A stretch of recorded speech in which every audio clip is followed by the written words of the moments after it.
అధ్యక్ష, బడ్జెట్ అంటే సంఖ్యల చుట్టూ తిరిగే అంకెలు కాదు, ప్రజల చుట్టూ తిరిగే సంఖ్యలు.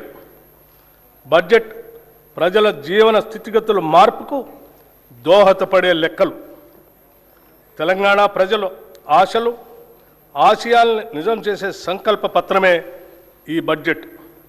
రాష్ట్ర సమగ్రాభివృద్ధికి అద్దం పట్టేలా దీన్ని రూపొందించాం. రాజ్యాంగ విలువలకు కట్టుబడి పారదర్శకతో పాలన సాగిస్తున్నాం. గొప్పల కోసం మేము అబద్ధాలు చెప్పం. ఈ ప్రభుత్వం వాస్తవాల పునాదుల మీద పనిచేస్తుంది. మభ్యపెట్టే మాయమాటలు చెప్పం. ప్రశ్నించిన వారిని దూషించడం మా నైజం కాదు. బాధ్యతతో ఎవరు ప్రశ్నించినా బాధ్యతతోనే వారికి సమాధానం చెప్తాం.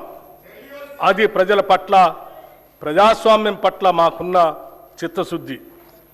అనేక సవాళ్లు మరియు ఆర్థిక ఒత్తిళ్లను ఎదుర్కొన్నప్పటికీ తెలంగాణ రాష్ట్రం బూడిదలోంచి ఫినిక్స్ పక్షి మళ్లీ లేచినట్లు అభివృద్ధి దిశగా వడివడిగా ముందుకు సాగుతుంది. ప్రజల సంకల్పం, ప్రభుత్వ దృఢ నిశ్చయంతో రాష్ట్ర ఆర్థిక వ్యవస్థకు పకడ్బందీగా పునాదులు వేస్తున్నాం.